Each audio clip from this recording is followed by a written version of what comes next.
Salut à tous, c'est un réel plaisir de se revoir aujourd'hui pour une nouvelle vidéo sur le décryptage de crypto-monnaies. J'espère que vous allez super bien. Alors les amis, qu'est-ce qu'on a sur le marché comme actualité? Qu'est-ce qui fait bouger le marché actuellement? Si on a une nouvelle assez intéressante nous venant du côté de Binance. Binance nous notifie des problèmes que pourrait créer l'intelligence et qui est déjà en train de créer l'intelligence artificielle de son côté également pour les utilisateurs. Donc, il est possible que vous voyez par exemple des clones des services de Binance proposés par de l'intelligence artificielle.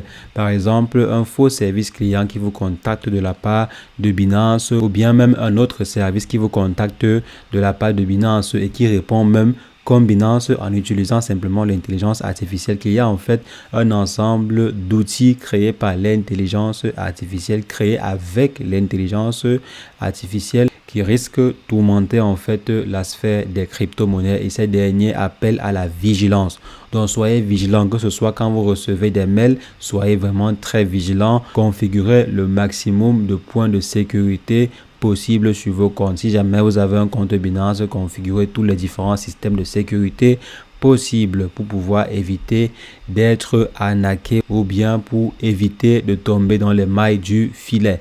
Une autre information assez intéressante nous venant du côté de Coinbase, le principal concurrent de Binance, qui a lancé en fait sa blockchain. Désormais sur le marché, on compte également la blockchain Base, donc la layer 2 si on veut être un peu plus précis, la layer 2 de Coinbase, à savoir Base. Et ces derniers ont déjà pu déployer près de 100 dApps. Donc ils ont lancé en proposant déjà près de 100 dApps dessus. Et maintenant vous aurez la possibilité aussi d'utiliser les fournisseurs de services pour déployer vous-même vos propres services. Il y a aussi de nombreux protocoles, défis, les entreprises de wallet crypto, des ponts, Oracle et autres infrastructures qui attendent les utilisateurs ou bien les futurs développeurs. Il y a également un pont qui a été mis pour permettre à des personnes de pouvoir par exemple transférer des crypto-monnaies, que ce soit Ethereum, si je viens par exemple ici, des crypto-monnaies comme Ethereum, CBETH, DAI, USDC sur la blockchain Base. Donc si vous voulez par exemple transférer ces cryptos-là, vous aurez la possibilité de le faire en passant par leur interface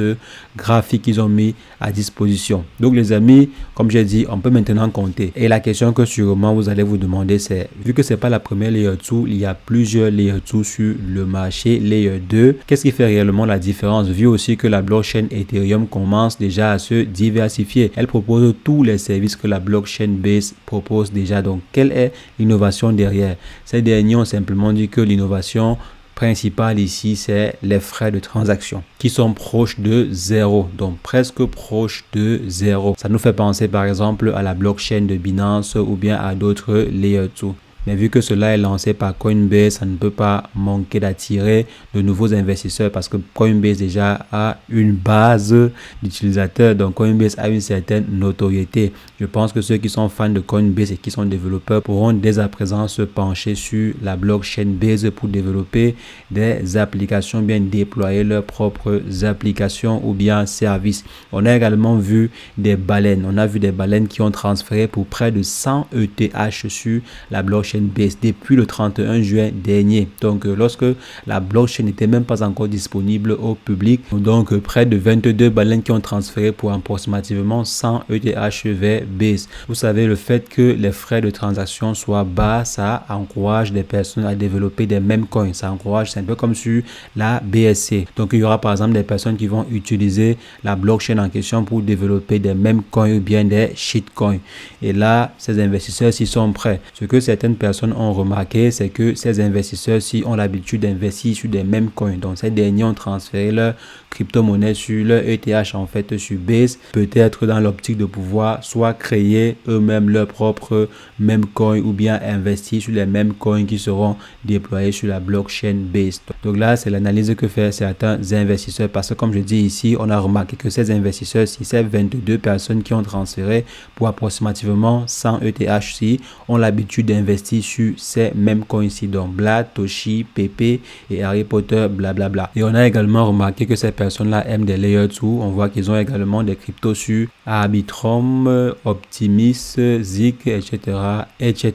Donc les amis, la blockchain d'Ethereum s'annonce peut-être intéressante. Est-ce qu'elle a les capacités de pouvoir déclasser la blockchain de Binance? Dites-le moi en commentaire les amis. Dites-moi ce que vous pensez en commentaire parce que le duel entre Binance et Coinbase est actuellement à son paroxysme. Il y a Binance par exemple qui a décidé de se débarrasser de sa trésorerie du SDC. Et on sait très bien que c'est Coinbase et également Cycle qui ont mis sur pied le projet USDC en question. Donc il y a une guerre farouche entre Coinbase et Binance actuellement.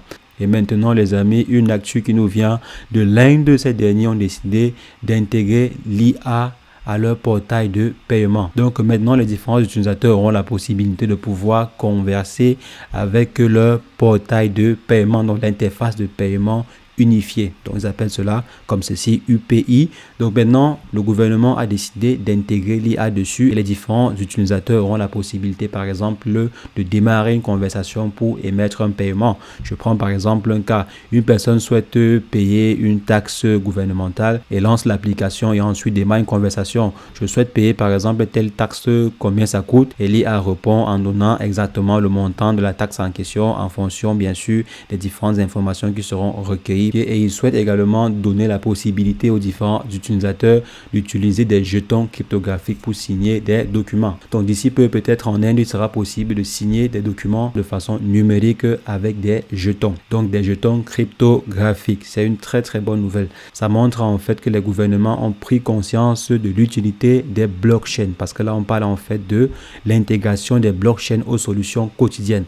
Là par exemple, au lieu de signer son document comme on le fait traditionnellement, on aura un navigateur. Les Indiens, bien sûr, auront un navigateur qu'ils pourront utiliser pour signer leurs documents. Et bien sûr, derrière ce navigateur-là, il y aura une blockchain qui sera mise sur pied. C'est une très bonne idée. Il y a également, les amis, l'Angleterre qui ne veut pas rester derrière. La Banque d'Angleterre a sollicité une expertise académique pour pouvoir lancer sa propre monnaie numérique. Donc, la livre numérique. On a le gouvernement russe qui a déjà réussi à mettre sur pied sa propre monnaie numérique. On a le Brésil qui est en train de travailler dessus. On a l'Union européenne qui travaille également sur sa propre monnaie numérique. Il y a aussi la Chine qui travaille dessus. Le gouvernement américain a déjà ses dollars numériques.